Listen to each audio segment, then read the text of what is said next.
Hello tout le monde, on espère que vous allez bien. Nouvelle vidéo Fast Cam. Comme on vous l'avait dit dans la dernière vidéo, on veut faire un bilan de notre voyage au Mexique. Cette fois-ci, on a noté absolument tout ce qu'on avait dépensé. On vous fera le bilan du budget jour par jour et secteur par secteur. Mais avant ça, on va revenir sur ce qu'on a aimé, ce qu'on n'a pas aimé, nos bons plans et notre itinéraire. On va commencer par ce que l'on a aimé au Mexique. Vas-y, je t'écoute, comment ça va me donner des idées. Une des premières visites quand on est arrivé, c'est Nevado de Toluca, que j'ai trouvé sympa parce que c'est le premier volcan, même si c'est le cratère du volcan, on le voit pas bien, mais c'était quand même une expérience vraiment sympa et surtout on était vraiment seuls, quoi, donc on a pu profiter des lieux. C'est plus l'expérience, parce que j'avais jamais été à plus de 5000 mètres et être essoufflé pour rien. Là. Moi j'ai bien aimé Palenque. Je sais pas si c'est la première pyramide qu'on a faite ou pas. Peut-être on avait fait d'autres avant, je sais plus, mais celle-là, elle était vraiment dans la jungle. Oui, ça, et en plus, on est rentré par l'entrée du bas où on passe sur des petits pontons et au milieu de la cascade, vraiment dans la jungle. Toujours à Palenque, on avait fait la visite le jour même. C'est Agua Azul, on voit toutes ces cascades qui s'enchaînent, qui étaient vraiment très jolies. Et encore une fois, je pense que ça joue aussi, c'est qu'il n'y avait personne. Bon, après, notre coup de cœur à tous les deux, c'est Bacalar, la lagune Bacalar. Les Bahamas du Mexique. Oui, si vous avez vu la vidéo, franchement, même vous, je pense que vous avez été plongé dans le lieu qui est juste incroyable. Alors, on a eu beaucoup de chance du temps, parce qu'il paraît qu'on a croisé des touristes françaises qui l'ont fait à l'inverse de nous. Notre jour, elles ont fait une excursion pour voir des raies et elles se sont régalées parce qu'elles ont eu beau temps, et nous on était à Bacalar et on s'est régalé et vice versa. Nous on n'a pas pu faire les raies alors que le Bacalar c'était minable. Après dans les cénotes, il y en a énormément au Mexique. Si vous voulez claquer un max de budget, vous pouvez en faire toutes les faire. Après c'est quand même cher, donc nous on n'en a pas fait tant que ça. Celle qu'on a aimée, c'est celle de Iquique, qui était impressionnante avec ces lianes. C'était Non mais triche pas. Non mais je sais plus. C'est à côté en repartant de Chichen Itza. Ah oui, en sortant. Vers Valladolid. On en a fait tellement de trucs que je pourrais même plus dire où c'est exactement. Et la deuxième, c'est Zaki. C'était le même jour? Non, c'était le lendemain. Zaki, elle était vraiment sympa parce qu'elle est pas chère. Vous pouvez y rester qu'une heure, mais c'était vraiment pas cher. Et celle-là, elle est en pleine ville de Valladolid, donc ça se fait à pied. Facilement accessible. Moi, je l'ai noté, je sais pas s'il va me rejoindre sur ce point-là. Si vous allez au Mexique, allez-y pour El Día de los Muertos. Alors nous, on l'a pas vu réellement dans le sens dans la rue, on n'était pas dans les bonnes villes où ça se passait les 3 jours, mais on l'a quand même vécu parce qu'il y avait des activités le soir où il y avait des petits stands avec les bonbons en tête de mort, et même le pays, quelques semaines avant, il se prépare vraiment bien et on voit vraiment la décoration des couleurs. Dans toutes les villes qu'on a faites, je pense qu'il y avait de la déco partout. Et ça, je pense que quand vous n'allez pas à cette période-là, vous ne verrez pas le Mexique aussi coloré. Donc franchement, moi j'ai beaucoup aimé de pouvoir faire ça, de me faire le maquillage évidemment. Moi je suis un peu deg qu'on n'ait pas vraiment été dans le bon secteur au moment où... Parce que j'avais calculé pour qu'on aille au Mexique à ce moment-là. Et je pensais que c'était vraiment dans tout le Mexique. Et non, c'est plus au centre. Donc si vraiment vous voulez le vivre à fond, c'est les villes en dessous de Mexico. Il y a Oaxaca, Puebla, je pense que c'est des grosses villes comme ça. C'est celle où il faut être, ouais. On était à Bacalar, il y avait une estrade en pleine ville et ils ont fait un concours de déguisement, donc c'est le seul moment où on a vu un peu déguisé, mais c'était un peu préparé. Sinon le vrai jour, nous on était à Playa del Carmen et là pour le coup il n'y avait pas grand chose. C'est tout dans ce que tu as aimé? Dans ce qu'on a aimé, c'est déjà pas mal je trouve. Hein. Les tacos? Ah, la nourriture. Je sais pas si j'ai vraiment aimé, je pense que ça sera plus dans les trucs où je suis un peu déçue. Je pense qu'on n'a pas vraiment trouvé le truc... En gros, il y a tellement de tout qui se ressemble et il y a tellement de noms que je pense les tacos, on en a eu. Les tacos, au bout d'un moment, on n'en pouvait plus, quoi. Et souvent, ils proposent que ça. Enfin, il y a des endroits qui proposent que ça. Et beaucoup d'endroits en proposent. Donc, mais oui, la nourriture, je sais pas. On va peut-être pas en parler en positif parce que c'est pas le pays qui m'a vraiment transcendé au niveau gastronomie, quoi. Bon, on va dire que c'est un peu de notre faute. C'est que dans ce pays on a fait vraiment les touristes. Pour le coup, nous qui avons fait un voyage avant en fourgon où on a exploré des pays où il n'y avait pas un touriste, là c'est vrai qu'il y avait beaucoup de touristes à notre goût, mais on a fait les touristes. On n'a pas essayé de rencontrer des gens un peu plus locaux. C'était vraiment, on suivait les lieux touristiques, on enchaînait bus, lieu touristique, bus, lieu touristique. C'est-à-dire qu'on voyage en bus Enfin, si, on aurait pu faire l'effort, mais les bus ils vont d'un endroit touristique à un autre endroit touristique. Dans ce que j'étais pas déçue, mais bon, si je l'avais pas fait encore une fois, c'est le Chichen Itza. Moi, encore une fois, trop de monde. Même si après, c'est vrai que d'en bas, quand on était vraiment en bas, c'est vrai qu'il est impressionnant. Et après, il n'y a pas que ça à voir. Il y a vraiment toute une partie à se balader autour et le lieu est quand même grand à visiter. Mais bon, c'est pas. Il y en a qui y vont peut-être que pour ça, de dire voilà, le Chichen Itza. Moi, c'est pas ce que j'ai vraiment le plus aimé. Mais bon, après, ça, c'est mon opinion personnelle, comme le Taj Mahal. Et c'est vraiment, moi, je crois que vraiment les endroits trop touristiques comme ça, et ça perd vraiment le charme. Dernier point, mais c'est pas. Ça, c'est parce que le pays il est comme ça, et c'est un pays très très grand. Et on a fait parfois beaucoup de bus et de routes pour au final pas voir beaucoup de points. On a enchaîné des journées de bus et même des nuits de bus pour voir un petit truc et repartir le lendemain pour une nuit de bus. Donc bon, c'est un petit point négatif, mais bon, c'est comme ça. Et c'est vrai qu'on n'a pas vu grand-chose pour tout ce qu'on a parcouru dans le pays.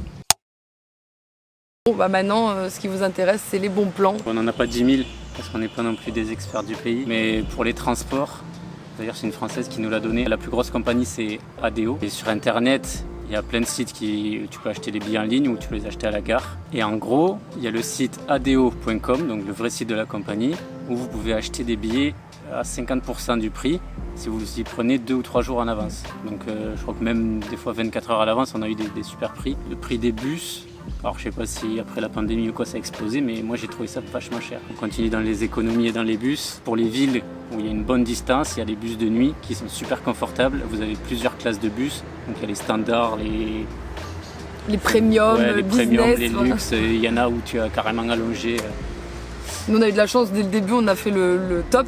On ne savait pas, à un prix raisonnable, on n'a pas compris pourquoi, parce qu'après on a voulu refaire l'expérience d'avoir ce niveau de confort de bus, et au final non, les prix après c'était rien à voir. Donc je sais pas comment on a fait, mais en effet si vous avez le budget et que vous voulez dormir, mais comme si vous étiez à l'hôtel, prenez les ADO classe business et vous allez être tranquille quoi. Du coup tu fais un trajet de 8 heures, tu es allongé, il t'amène à la destination, et le matin, tu payes pas ta nuit d'hôtel.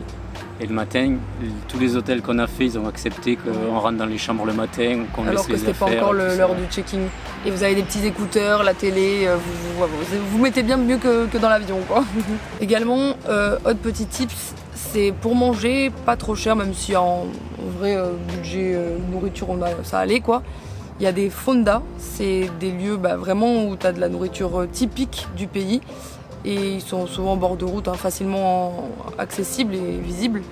Et pour le coup, vous mangez pour vraiment pas cher. Je crois que 3-4 €, presque à 2. Dernier petit truc, si vous êtes comme nous et que vous aimez pas trop le monde, il faut savoir que le dimanche, alors les Mexicains voyagent beaucoup à l'intérieur de leur pays, et les dimanches, tous les lieux sont gratuits pour eux.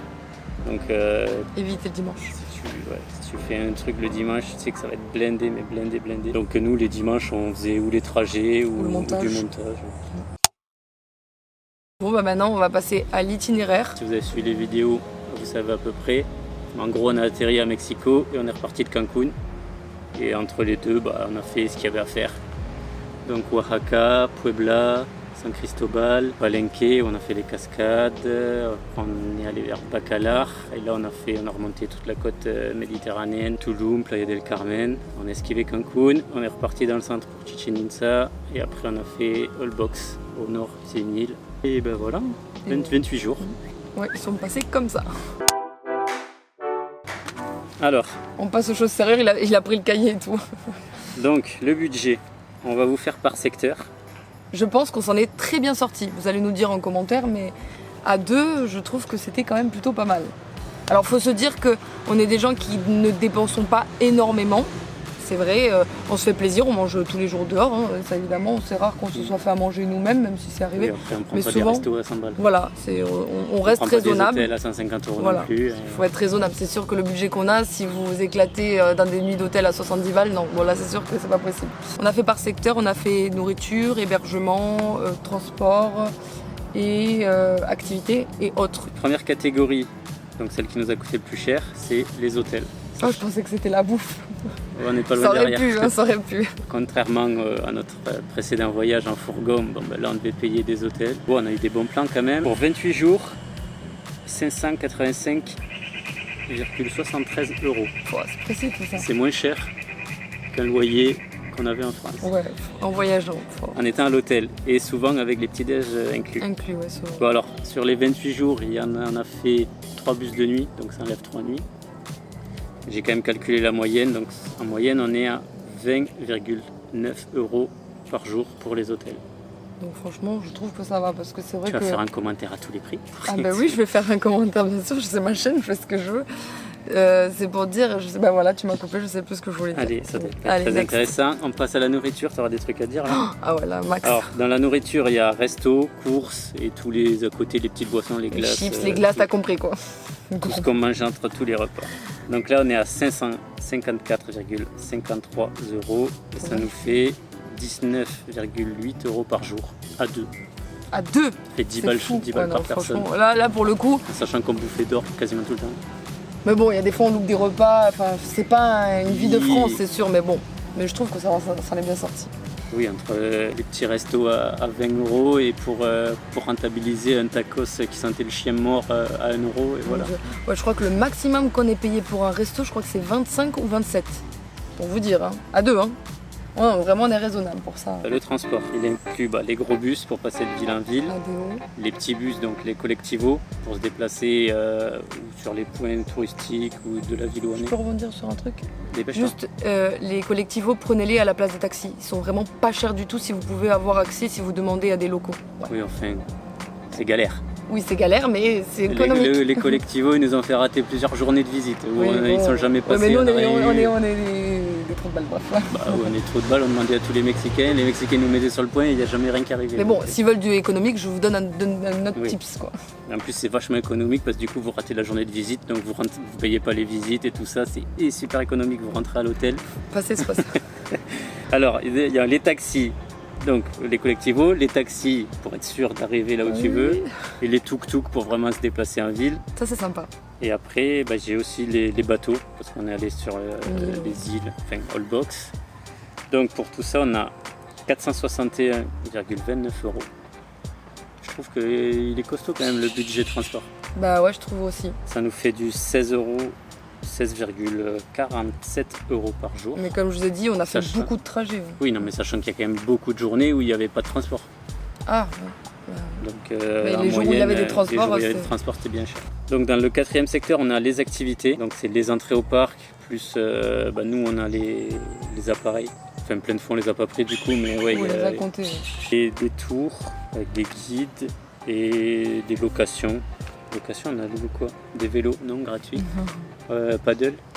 Oui, juste le canoë. Paddle, canoë, ouais, des trucs comme ça. Bon, bref. Là, on est à 262,95 €, ce qui nous fait 9,39 € par jour. À deux. Bah, par jour, je trouve que ça paraît un peu plus, mais pour 28 jours, c'est pas énorme. Hein, parce qu'on n'a pas fait énormément on a fait beaucoup d'activités gratuites, quoi. Enfin, par nous-mêmes. Genre aller voir les trucs bioluminescents là, quand il y en avait payé 20 € et nous on a marché dans la boue. Vous avez vu la vidéo quoi. Le dernier truc dans les autres, donc on a les SIM, cartes SIM et les forfaits 4G pour nos deux téléphones. Ouais, des souvenirs. Achat compulsif. Le linge, la laverie, ton maquillage en parlant d'achat compulsif. Oui mais non mais ça c'est la base. Hein. Le médoc en parlant d'achat compulsif. Ouais, le malade. La tourista. Là, on est à 55,61 €, qui nous fait 1,98 € par jour. Donc, au total, pour 4 semaines au Mexique, on est à 1920 € à deux, ce qui fait 960 € par personne pour le mois, ce qui fait 34,3 € par jour.